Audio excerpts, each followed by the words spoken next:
وقتی که فرزند به دنیا اومد و بعد چند وقت میفهمیم که فرزندمون دارای انکشاف مخصوص است، فرزندمون دارای معیوبیت است، این یک استرس کلان برای مادر و والدان و عائله است. واسطه نقلیات سوار میشدیم، همه گفتن این بیچاره را بید بچه یوشینه که حیف شده.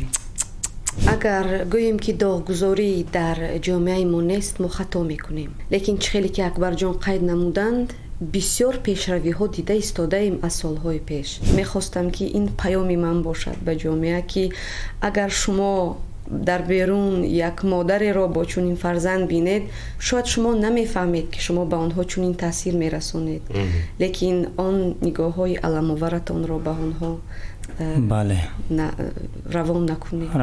آنها هم آدم‌اند. салом алейкум дӯстони азиз, бо шумо ман беҳроз Насриддинов. мавзӯи имрӯзаи мо дастовардҳои барномаи тавонбахшӣ дар сатҳи маҳал барои шахсони дорои маъюбият мебошад ки 12 сол инҷониб аз тарафи дафтари ассотсиатсияи каритаси олмон амалӣ мешавад. ҳадафи умумии лоиҳа саҳми устувор гузоштан дар пешбурди фарогирии маъюбон дар тамоми соҳаҳои ҳаёт ва амалӣ намудани ҳуқуқҳои онҳо дар Тоҷикистон ва кишварҳои Осиёи марказӣ тавассути шабакаи мутақобила ва стандартизатсияи омодасозии мутахассисон ва рушди низомии иҷтимоӣ мебошад. яке аз ҳадафҳои асосии лоиҳа мусоидат дар муттаҳидсозии санадҳои қонунгузории меъёри касбӣ ва таълимӣ оид ба тайёр намудани кадрҳо дар соҳаҳои кори иҷтимоӣ дар кишварҳои Қазоқистон, Қирғизистон, Ӯзбекистон ва Тоҷикистон аст.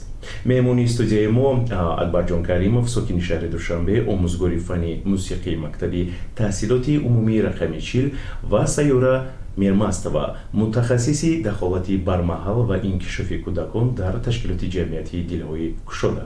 Сайёра, Акбар, хуш омадед мегӯем ба подкасти имрӯзаи мо ва биёед дар оғози подкаст дар бораи қиссаи кӯтоҳи зиндагии шумо мехостем бифаҳмем, то ин ки шунавандо ва тамошобинони мо бо шумо аз наздик ошно шаванд. ташаккур. درود به شما و به کل بینندگان و شنوندگان. از تکلیفتان نهایت شاد هستم. من سیاره هستم میرمستова از شهر خاروغ. در تشکیلات جمعیتی دلهای کشاده کار میکنم همچون متخصص دخالت برمرد و انکشاف کودک و طول چند سال هست که در ساحه محیوبیت کار میکنم. با عائله ها کار میکنیم، با کودکان، با جامعه هم کار میکنیم، چرا که این کار ما هست و هدف اساسی تشکیلاتمان این دستگیری همه طرفه عائله و کودک می باشد. من مادری فرزندی دارای معیوبیت هستم. فریس جانم 13 ساله است. Акбар? Ман Каримов Акбарҷон Ҳамидҷонович, соли таваллудам 1998, 26 сола, зодаи шаҳри Душанбе. Ман дар 4 солагӣ нобино шудам ва 4 сол дар мактаби ибтидоии шаҳри Душанбе хондам ва дар мактаби интернати нобиноён ва 8 сол дига дар шаҳри Ҳисор мактаби интернати нобиноён ва 4 сол дар донишгоҳи миллӣ дар ихтисоси забон адабиёти тоҷик ва 3 соли дигар ба таври ғоибона дар донишкадаи фарҳанг ва санъати Тоҷикистон дар соҳаи санъати мусиқӣ омӯзгорӣ ва феълан худам аз кӯдакӣ дар мусиқӣ ҳастам ва иштирокчи чандин фестивалҳои дохилӣ ва хориҷӣ, сатҳи байналмилалӣ ва сатҳи ҷумҳурӣ ва навозандаи 15 асбоби мусиқӣ нобино ҳастам ва феълан дар мактаби таҳсилоти ҳамагунии рақами 40 ба ҳайси муаллими сурду мусиқӣ фаъолият дорам. аҳсан Акбарҷон, аҳсан мегӯем. Ташаккур. Савол ба ҳар дуи шумо, дар кадом лаҳза шумо дарк кардед шумо бояд амал кунед ва дар назди шумо интихоб буд? худи ҳозир ё ин ки ҳеҷ гоҳ? وقتی که فرزندم تولد شد من در پایتخت در شهر دوشنبه زندگی میکردم. بعد 4 سال به من لازم آمد که من باید به زادگاهم یعنی به خاروغ برگردم. وقتی که در شهر دوشنبه بودم البته در اینجا امکانیت ها زیاد هستند. من توانستم با فرزندم به مرکزهای توانبخشی روم، به طبابت فرزندم مشغول شوم، بسیار جایها روم، لیکن وقتی که به زادگاهم برگشتم در آنجا امکانیت ها اینقدر کلان نیستند. در همون لحظه رو افتاده گشتید علاقه؟ بله، من فکر کردم که پگاه با فرزندم چی می شود اگر من در خانه شینم به وی یگان خودم نمیدانم چی کار کنم. خودم نمیدونم راستی گپ و بعد فکر کردم که کار کردن لازم است که من باید از این برایم، من باید فرزندم رو بردارم. برآمدم با کوفت و کوف سر کردم که در اینجا شاید یگان تشکیلاتی باشد که با کودکان دارای معیوبیت کار میکند، شاید والدانی باشند که چنین فرزندان دارند. یک تشکیلاتی رفتم که آغاز فعالیتم از آن تشکیلات با تشکیلات جمعیتی مجروحان در آنجا آغاز کردم. خواندن یاد گرفتم، با فرزندم کار کردن را یاد دادن، توانستم به دیگر جایها رفته دانش گیرم و آخراً من فهمیدم که اگر من خودم این کار رو سر نمی کردم من در آنجا میموندم. یعنی که در آنجا گفته چی را در نظر دارم که در خانه میموندم با فرزندم، نه در فرزندم پیشروی دیده میشد و نه در خودم. و اون لحظه وقتی که از خانه برآمدم اون وقت من گفتم حاضر اگر برایم من میتوانم، یا حاضر یا هیچگاه.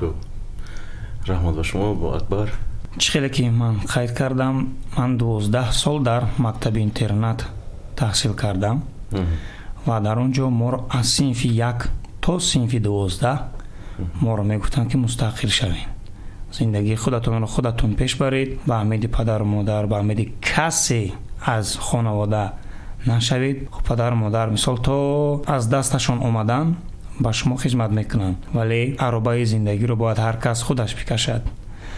و ما صنف 12 را ختم کردیم و به دانشگاه ملی فاکولته فیلولوژی داخل شدیم و همین روحیه مبارزی در ما از همون اینترنت علاقه تشکل یافته بود و من 4 سال در اینجا تحصیل کردم و 3 سال در دانشکده فرهنگ و صنعت و خب با کار موسیقی مشغول میشدم، با این طرف با اون طرف دعوت میکردن. خب خلاصت با همین من علاقه در بین جامعه بودم و ما رو میشناختن و صحبت با جامعه هم داشتم و خب همین گونه کار میکردیم. یکی از مشکلی که من داشتم این مستقل نبودنم بود در راه که من با عصا میگردم. من عصا رو هیچ وقت استفاده نمیکردم، ولی این برای من یک مینوسی کلام بود، برای اون که تا کی آدم رو زوره میکنه که بیا مرا به فلان جا بر، یا روز میشود که مثلا ما رو به جای دعوت میکنن در اونجا از ساعت 10 تا 4 بیگاه اونجا ایستادن لازم است. ولی در این حالت دیگر کم کسان رو میشد روزی کردن که او با من در اونجا ایستاد. 1 سال 2 سال به همین منوال زندگی کردم، ولی دیدم که نمیشود. تا رفت من با دیپرسیا و با افسردگی میروم و گرفتم از بالای خود کار کردم، با دوستانم مشورت کردم، با معلمان همون مکتب اینترنت ها مشورت میکردم و یک روز این یک حالتی عجیب شد. یک روز یکی از دوستانم فیروز مرا با پلیتکنیکم دعوت کردن. دوستان باید ما یک گیتار رو از یک خانه میخریدیم. ما رو دعوت کردن و من رفتم با اونجا و من دیدم که دوستم با عصا رفته با تاکسی شرطنامه کرده، تاکسی رو به سوی ما میاره، خودش پیش با عصا میآید و تاکسی از قفایش. تاکسی اومد، هممون شدیم رفتیم و من در همون وقت فکر کردم که من باید عصا رو به گردن گیرم. کسی چیزی میگوید نمیگوید، این با خود اون نفر ربط دارد. سبب عصا رو به گردن گرفتن من همین بود که مثلا این چی خیل میشود در راه یک کس میبیند وای بیچاره بینی، بسیار بچه خوشرو که نمیبیند. یا مثلا پیشترها در واسطه نقلیات سوار میشدیم، همه گفتن این بیچاره را بید بچه یوشینه که حیف شده، این خدایی هم خیلی ریاکسی ها میشد و برای من بسیار سخت میرسید. این ریاکسی ها دلگیر میکردن؟ البته حالت های میشد که می اومدم بعضا گریه میکردم. بله این حالت ها هم بودن، با کسی نشون نمیدادم، ولی پدرم بسیار روحیه رو میبرداشت و بعد دوستانی که هستم و من بعد از همون روز که با دوستان رفتم گیتار رو خریدیم، دیگر با خودم مقصد گذاشتم که من باید با عصا رو گردم و نمیدونم یا پگاهش بود پگاه دیگرش بود که گیتار یک تارش کند و من گفتم که من خودم میروم برای گیتار خریدن. من با پدرم رو میگفتم که من عصا بگیرم، میگفت که ای بچم در هوای قدر شفیروی نخونده و او چی خیلن چی خیلی میره چی خیلی بچم دل ما را گرگو طلا میکنن. من گفتم پدر ҳама кардаистанд, фақат ман монда. Баъд ҳамон рӯз фаро расид ва ман худам ба маршрут ҳамон хатсайри 8-6 дӯстон гуфтанд ба куҷо? Ман гуфтам да ҳами ҷоим гуфтам. баъд рафтаму ба сӯи мағозаи магазини Садо аз роҳгузаро пурсида мағозаро ёфтам, худам рафта харид карда омадам. Он рӯз хурсандии маро ҳадду каноре набуд ва ман аз он рӯз сар карда дигар бо асо роҳ мерафтагӣ шудам ва дигар. баъд як рӯз як дӯстамон гуфт ки ту ман дар роҳ рафтан аз чӣ истифода мебарӣ, аз ёрдамчӣ ё ки аз асо? Ман аввал гуфтам ки ту аз чӣ истифода мебарӣ, ту аз кӣ истифода мебарӣ? Ӯ гуфт ки ман аз нафаре истифода мекунам ки ба ӯ на абед мехарам, на ғами гишнагиашро мехӯрам, на ғами пули раҳпулиашро мехӯрам. ман гуфтам манам бо ҳамон кор мекунам. баъд ду каса хандидему. хуб хулоса бо ҳамин чиз ман аллакай як мустақилиятро ба даст овардам. хуб дар масъалаи кор бошад, ин бо мадади дӯстон шуд. ба чандин ҷо рафтам, онҳо боҳона мекарданд ки мо дар тахта навиштан лозим аст, ин кор кардан лозим аст, он кор кардан лозим аст. ростига ман камтар дилмонда шудам омадам ва яке аз дӯстонам дастгирӣ карданд ки дар ҳамон сохтори давлатӣ кор мекунам. онҳо дастгирӣ карданд ва ман то ҳозир кор мекунам дар мактаби биноӣ ки дар байни нобиноҳо кам касон ин корро ба гардан мегиранд. дар корҳоятон мо танҳо барорро орзуманд ҳастем. Акбарҷон, аслан мегем ба шумо. ба фикри ақидаи шумо дар ҷомеаи имрӯзаи мо догузорӣ мизони баланд аст ё ин ки не? Ман фикр мекунам ки оҳиста оҳиста ин чиз коҳиш ёфта истода. солҳои пеш зиёд буд. дар хонаводаҳо ҳам пеш буд. нақл мекарданд вақте ки мактаби интернатҳоро мекушоданд, мактаби интернати нобиноӣ ё ки масалан маъюбӣ, ба ҷоҳое мерафтанд барои фарзандошон ки онҳо падар модарошон шарм медоштанд аз фарзанди нобино доштанашон. ҳатто ман нақлҳои шунидаам аз дӯстон ки падару модарашон вақте ки ба хона меҳмон меояд мегӯянд ки то рафтани меҳмон то аз хона набаро. агар ба ҳоҷатхона меравӣ, ба куҷое меравӣ, пеш аз омадани меҳмон рафта биё. дар вақти меҳмон омадан моро гаранг накун ки мора биёбрӯ накун. ҳамин ҳолатам буд ва дар роҳҳо ҳам ҳамин хел буд. ҳоло мо хеле шукр мекунем ки ҳоло тоҷикистони мо хеле пеш рафтааст аз ин ҷиҳат. дӯстои афғонӣ мегӯянд ки хеле дар он ҷо зиёд аст ва саволҳои номатлуб зиёд медиҳанд ва اونجا استیگماتیزاسیا زیادتر است و ارزش قائل نمیشن به همون شخص نابینای معیوب داشته دارد به این چیز عموما اهمیت نمیدن. سویر فکر و عقیده شما در این بابت؟ اگر گوییم که داغگذاری در جامعه ما نیست ما خطا میکنیم. لیکن چخیلی که اکبر جان قید نمودند بسیار پیشروی ها دیده ایستاده ایم از سالهای پیش. لیکن هست با داغگذاری اگر از نقطه نظری والد مادر گپ زنم بسیار وقتها مادران با داغگذاری دچار میشوند در عائله. بله مراجعت میکنند میبینیم که گناهی تو است، تو خطا کردی، عیبی تو که فرزندت همین خیل شد. بسیار میشنویم که از این البته مادر رو افتاده میشود. بعضی وقتها حتی حالت روانی مادر همان قدر ویران میشود. خودش فکر میکند که بله من گناهکارم که فرزندم چنین شد. یعنی عقیده‌اش هر لحظه که اگر خود تو گفتن گیرند دیگر بر ذمه میگیرد که گناهی من است. و این بسیار دیده میشود. سالهای پیش بسیارتر حاضر کمک نظرها دیگر شده هستند. اگر از تجربه خودم گپ زنم چون مادر وقتی که با فرزندم به عربچه معیوبی به بیرون به سیر و گشت برایم داغگذاری را چی خیلی حس میکنم.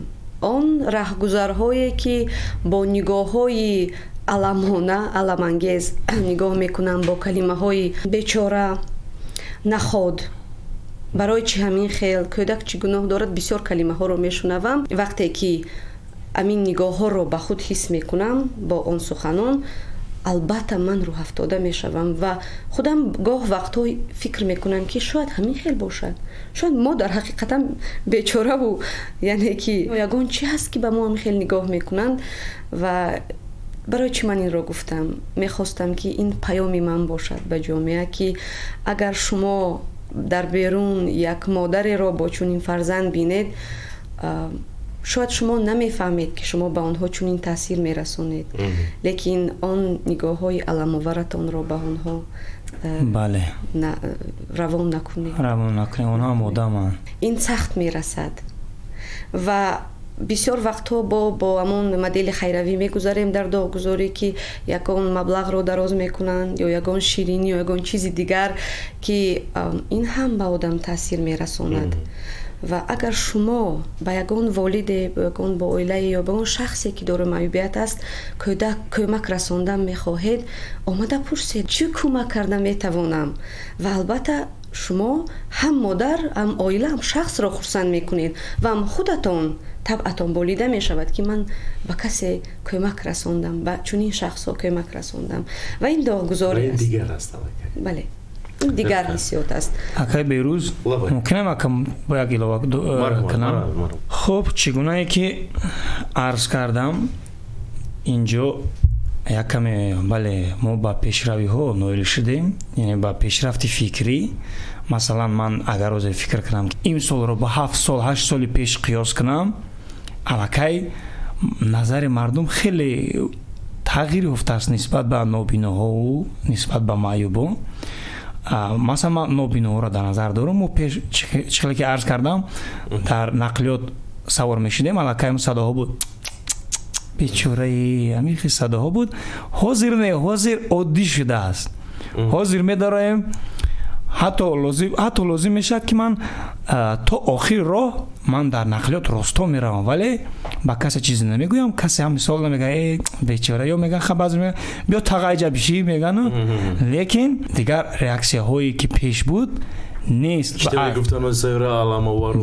بله این هم از خود ما هم وابسته است. اکای بهروز ما که در جامعه فعال باشیم، با مردم پوزیتیوی صحبت کنیم، ما خود رو از حد زیاد غمگین و غم دیده و نمیدونم کیم چقدر تصور نکنیم، با همین جامعه مثل همین جامعه صحبت کنیم، از خوشی هایی که جامعه استفاده میبرم ما هم خودمون استفاده برنده بدونیم، همچون مثال اونها با قول صمیمانه یا دوشیانه صحبت کنیم، این همه این چیز رای خودش مییابد.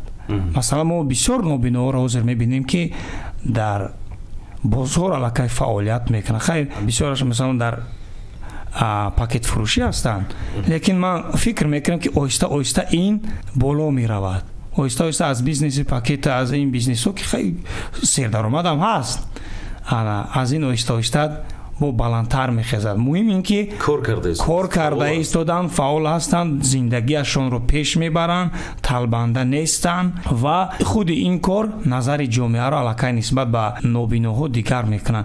ما اگر بشینیم ساعتهای دراز لکس خونیم و سمینارها برگزار کنیم، این یگان فایده نمیبخشد. ما فقط عمل کردنمون لازم است. گویا شنیدن کی بود مانندی دیدن.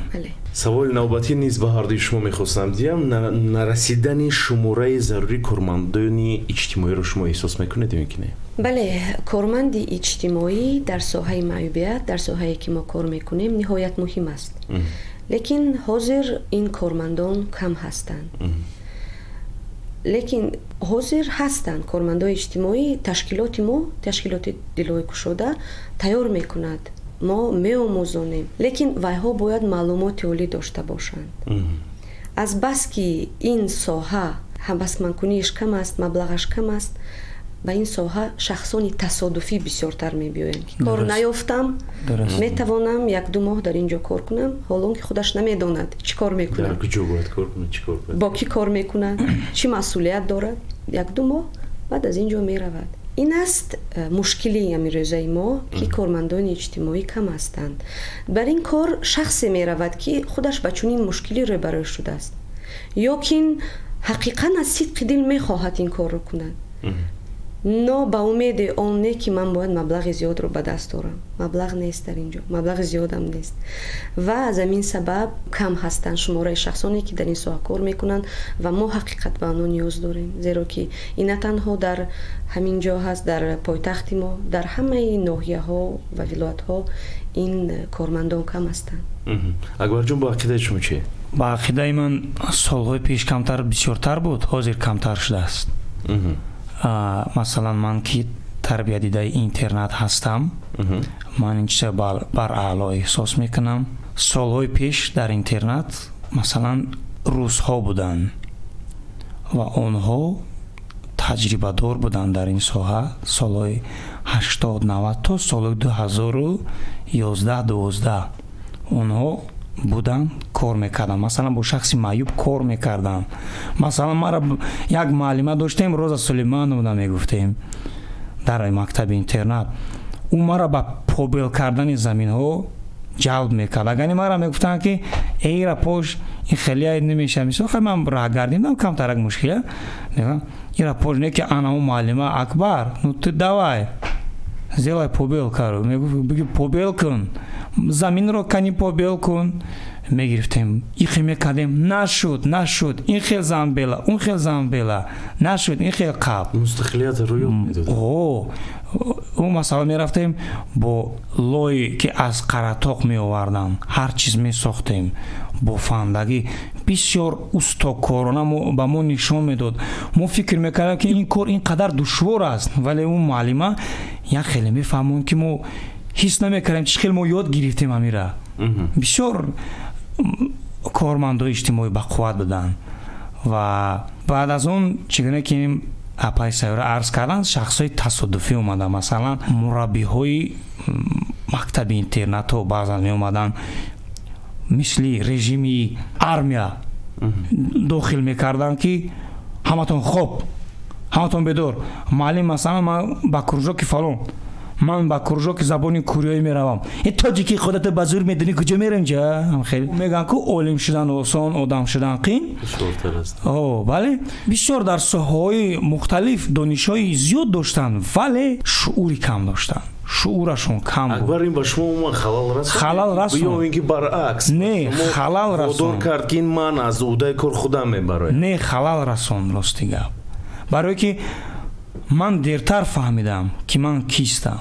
ё масалан як психологи ба қувват набуд ки мо масалан бигӯем ки мо ин хел масалан тез ба депрессияҳо меғалтем, тез ба стрессҳо меғалтем ки масалан орзуҳое ки мо мехоҳем дар 1 сол амалӣ кардан дар 5 сол амалӣ шуд ё дар 6 сол ё умуман амалӣ нашуд. аз ҳисоби чӣ? аз ҳисоби баъзан стрессҳоу беғайратиҳои худамон. ягон агар корманд иҷтимоӣ ба қувват мебуд мо ин корҳоро метавонистем хубтар ба анҷом бирасонем. коргарони бузурги иҷтимоӣ ки аксараш русҳо буданд онҳо рафтанд ё баъзеашон аз дунё гузаштанд ё баъзеашон пир шуданд дигар қуввати кор кардан надоранд. ҳозира чӣ хеле ки апаи сайёра қайд кардан аз ҳисоби маоши кам ё умуман надоштани маълумот ба ин соҳа ҷалб намешаванд ё умуман мегӯянд ки бо маъюбон кор кардан барои ман душвор аст мегӯянд. ин хелам ҳаст. акбар дар кадом вақт шумо ба худ гуфтед ки ман аз кори худ мефахрам ва ман тавонистам? ҳоле намедонам ба ин фикр наёмадам. 15 асбоб меновизем азо ин фахр нест магар? ҳоле не не фаҳмам. модель консепсияи барқарорсозӣ дар асоси ҷомеа ки Каритас пеш бурда истодааст имрӯзҳо дар ҳамаи ин чӣ нақш аст умуман? чӣ нақш бозида истодааст? ин модел ин барномаи хеле хуб аст. зеро ки ба воситаи ин барнома мо тавонистем ки дар маҳал фикру ақидаи оиларо тағйир диҳем. мана шумо тасаввур кунед кӯдаке дар як ноҳияи дурдаст аст. барои волидонаш лозим аст ки бисёр маблағ вақту қувваро сарф намоянд то ба марказ биёянд ё ягон марказе ки тавонбахшӣ аст ё табобатӣ аст фарзандашро оварда дар он ҷо хоб карда боз баъди чанд вақт ба хона баргарданд. ин маблағи зиёд, вақти зиёд, қувваи зиёдро сарф мекунад. вақте ки ин барнома ҷорӣ шуд, яъне мақсади асосияш он ки он кӯдак, он оила бояд хизматрасонии худро дар ҳамон ҷое ки зиндагӣ мекунад гирад.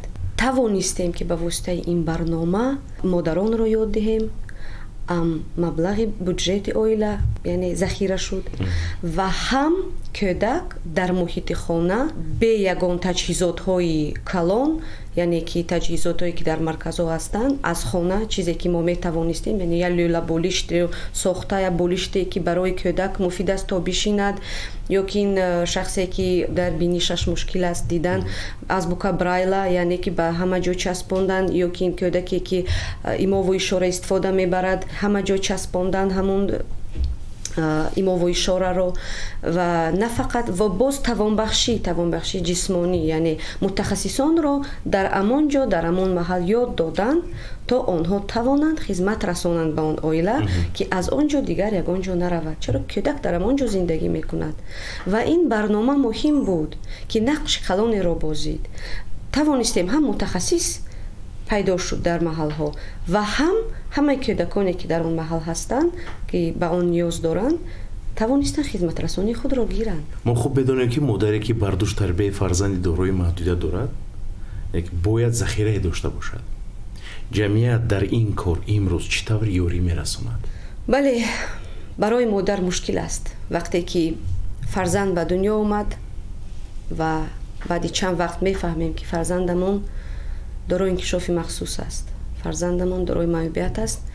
این یک استرس کلان برای مادر و والدان و عائله است و وقتی که مادر به این روبرو می شود البته حالت جسمانی و حالت روانی وی تغییر می یابد، روح افتاده می شود، دپرسیا این هست. لیکن ما توانیم از این حالت براییم، ما توانیم قوت داشته باشیم که امون کودک رو برداریم. مادر در عائله همچون نارنجک است، چرا که در عائله نه فقط همون کودک است، دیگر کودک ها هم هستند. در عائله پدر و مادر، در عائله والدان کلان، بابا و بیبی، دیگر فرزندان شوهر. وقتی که وی کفد چی می شود؟ گرد و اطرافش می کفد. بنابر همین لازم است که امون نارنجک نکفد. و جمعیت در این نقش کلان دارد. جمعیت چیست؟ این همسایه های ما، این خویش و تبار ما، این مؤسسه ها، مقامات ها. من به تشویش گفته میتوانم یک همسایه من خاله رابعه فریز جانم رو یک ساعت نگاه کن، من رفته یا بازار یا یگان جای دیگر رفته میبیایم، من به تشویش این رو گفته میتوانم، چرا که من حس میکنم از همسایه حس میکنم، از خویش و تبار. اگر کودک گریه نکند مادر چه خیلی فهمد وای گوشنه است. اگر من نگویم که خاله به من یاردم شما لازم است، از کجا میفهمد که برای من یاردم لازم است؟ من به تشویش فرزندم رو به خاله رابعه مونده میتوانم. و این چون دیگر هستن مقامات ها، یعنی هر ماه دستگیری جامعه میگیم، جمعیت هر ماه همون طب عائلوی همشیره ها میبیاین خبر میگیرن کودک چه خیلی است، چه لازم است، چی کرده توانیم. این دستگیری هست. ما این رو تنها حس نمیکنیم، قوت هست. تشکیلات ها هستند، به هر تشکیلاتی که ما رویم و با سوی معیوبیت کار کنند یگان کس ناامید شما را برنمیگه، یا مصلحت میدهد یا راه نشان میدهد یا میگوید خودمون میبیاییم، یا که بسیار بسیار مصلحت ها هستند و این دستگیری جامعه است و دیده میشود و این نیست. شما در لایحه مذکور چگونه عموما اشتراک کردید؟ فعالیت کاریتان رو برده ایستاده امروز؟ در این لایحه وقتی که از یک ناحیه یک ولایت دوردست به شهر دوشنبه برای آموزش آمدیم، در دایه همین لایحه ما علاقه آموختیم که سر کرده از معین کنی کودک تا ارزیابی و یعنی سر کردیم نقشه انفرادی رو موندم، همه این رو یاد گرفتیم. همچون متخصص ما رو آماده کردن و اول البته ما در عائله خودی را استفاده میبریم با فرزند خودمون که چی کار میکنه، چه خیل براه مونده میشود این برنامه و ما دیدیم که البته این کار میکنه، مبلغ زیاد لازم نیست. ما میتوانیم آن میزی که برای کودکی که نشستن نمیتواند برای آن مبلغ لازم است، لیکن ما در خانه کنجی را یافتیم که در آن کودک شیند он миз лозим нест алакай. мо тавонистем ки дар хона ягон яъне нақша инфиродӣ мондем ки дар ин вақт кӯдакамон дар ин соат бояд хезад, дар ин вақт бояд гирад, қошуқро гирад, қошуқро ёд гирифтан ё яъне ба даст гирифтан ёд додем.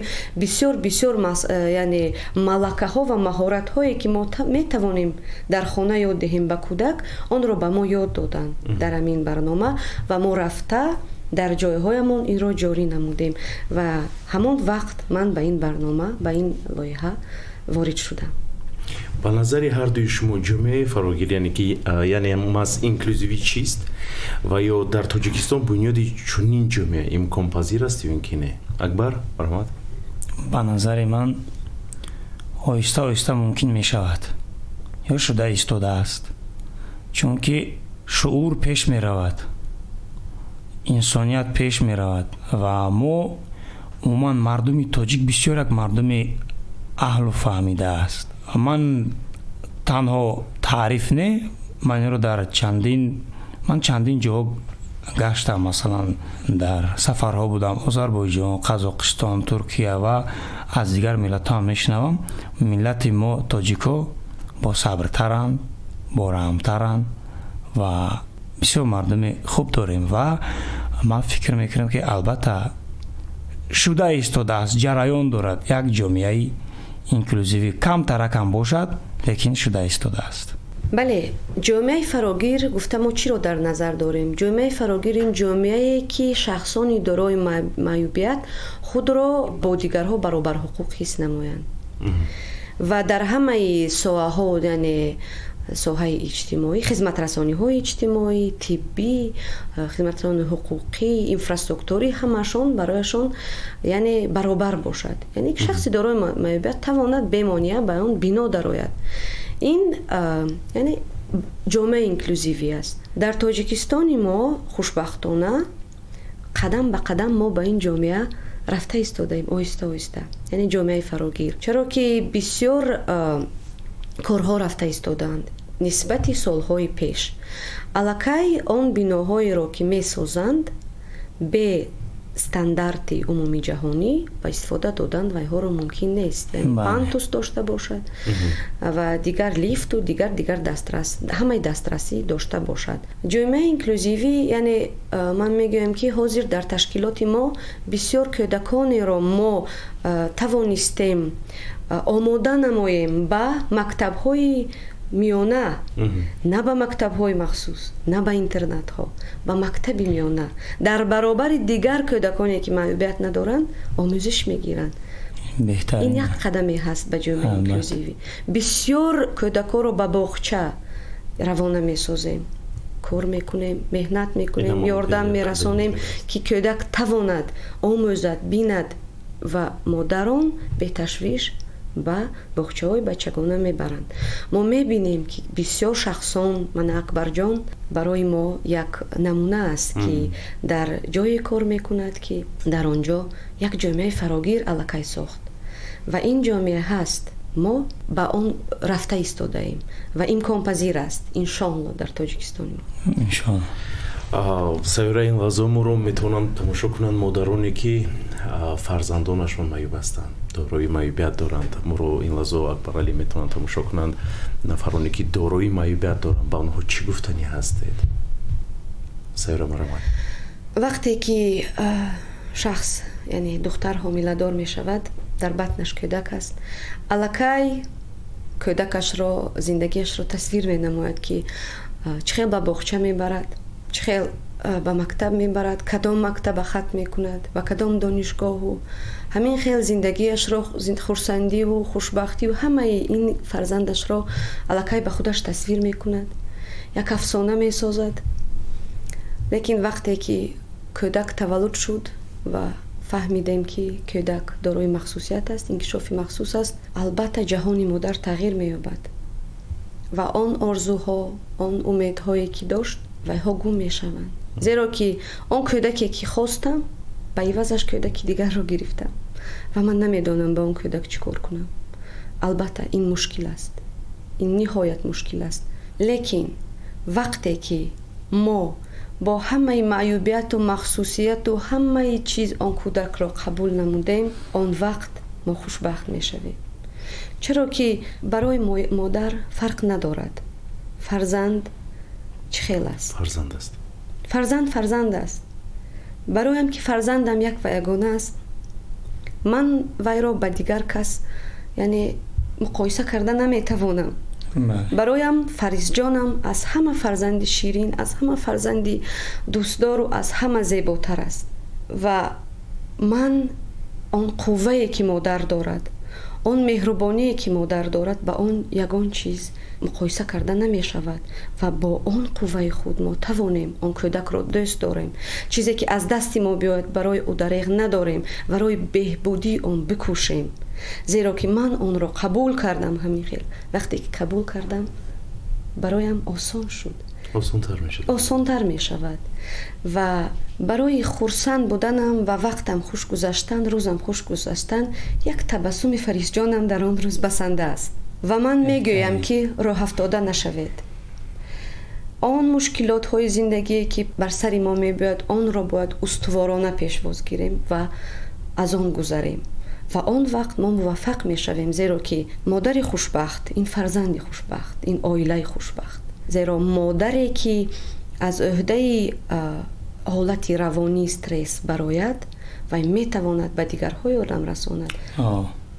به کمک خود رو به دیگران. زیرا که من در این ساحه هستم و من بسیار میبینم، بسیار مادران پیش من میبیایند وقتی که بعدی مصلحت من، بعدی صحبت با اون علاقه من بهبودی رو در آنها حس میکنم. من میدونم که بله، من خودم رو میبینم. آن مادری که اول نمیدونه چیکار کند، کجا رود، و در چشمان ویها خودم رو میبینم و من کوشش میکنم که از این حالت آنها رو برارم. و البته آن سخنانی که حاضر گفتم، فرزندتان را قبول کنید، این علاقه غلبه است. وقتی که قبول کردید برای شما یگان چیز مانع نمی شود و شما می توانید استوار باشید در زندگی و پیش روید. تشکر زیاد سیاره به شما اکبر. چی گفتنی هستید این لحظه با اون نفرانی که داروی معیوبیت دارن، امکانیاتشون محدود هستن؟ خب گفتنی هستم که ما در بهترین دوره زندگی میکنیم. ما خدا رو شکر میکنیم که در عصر 19 یا 18 اون وقتا نیستیم که هم سطح شعور پس باشد، هم سطح زندگی. حاضر بهترین دوره است، دوره تکنیک است که میتوانیم همه معلومات رو دانیم، با همه علاقه برقرار کنیم، با همه میتوانیم معاشرت داشته باشیم و میتوانیم جایگاه خود رو در جامعه پیدا کنیم. من در زندگی برای همه پیش از همه گفتم این اپای سیاره که باید خود را پیش از همه قبول کرد که من همین خیل هستم و همین خیل هستم. اکنون از پای بهتر شدنم هستم، از پای اصلاح شدنم، از پای به یک جای رسیدنم هستم و آهسته انشالله که همش خوب میشد. فقط فکری پیشروی، فکری بهتر شدن در سر داشته باشن همیشه. تمام. رحمتی کلام میگم. تشکر زیاد به شما که با ما بوده در این پادکست و میبینم اکبر که در اینجا باشد گیتار است. در فرجام ما از پادکست اگر خوب میشد میشنیم یک ترانه رو در اجرای اکبر. مایلش. من هوای تازم رویشی دوبارم مثل آسمان شب، من پر از ستارم، عاشقی پریدنم، عاشقی پرنده ها، عاشقی سکوت شب در حوالی خدا. من میخوام خودم باشم، ناگهان پر بزنم با گذشته های دور، یک زمان سر بزنم پا با پای سرنوشت. من میخوام خودم باشم، با عبور لحظه ها باز هم قدم باشم.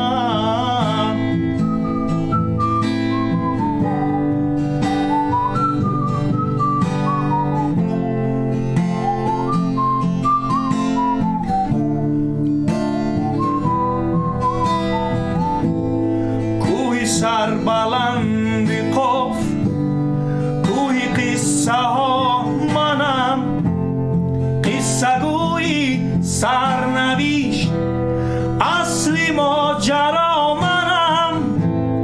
من میخوام خودم باشم مثل بالها رها، مثل تک درختی دشت عاشقی پرنده ها. سر بزیر و سر بلند، سر بلند و سر بزیر، به صدا پر بزنم باز هم از این کویر. من میخوام خودم باشم ناگهان پر بزنم با گذشته های دور. یک زمان سر بزنم با پای سرنوشت. من میخوام خودم باشم با عبور لحظه ها باز هم قدم باشم.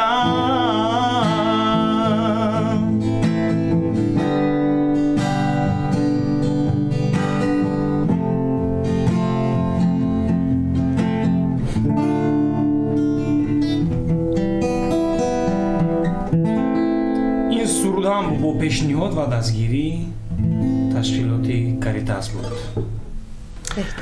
بهترین احسان میگم اکبر جون با تو در خط بین ترانه صمیمی، رحمت، ترانه‌ای که پر از مهر محبت و پر از نمیدونم یک احساس خود را جستجو کردن در خط عالی خودم باشم. و من در فرجام با شما تنها سلامتی بر دوام رو آرزومند هستم و در کارهایتان برار و پیروزی‌های نو به نو بگذار.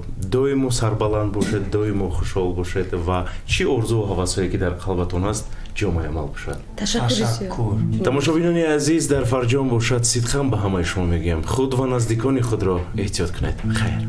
پادکاستی مذکور با دستگیری مالیوی وزارت فدرالی همکاری‌های اقتصادی و رشد آلمان در دایره لایحه منطقوی اوید به متحدسازی ساختارهای توانبخشی در سطح محل در تاجیکستان، قرقیزستان، ازبکستان و قزاقستان و کسبی گردانی منبع آموزش کاری اجتماعی با استفاده راهیافتی توانبخشی در سطح محل تهیه کرده شده است. محتوای پادکاستی مذکور افاده‌گری نقطه نظری وزارت فدرالی همکاری‌های اقتصادی و رشد آلمان نمی باشد.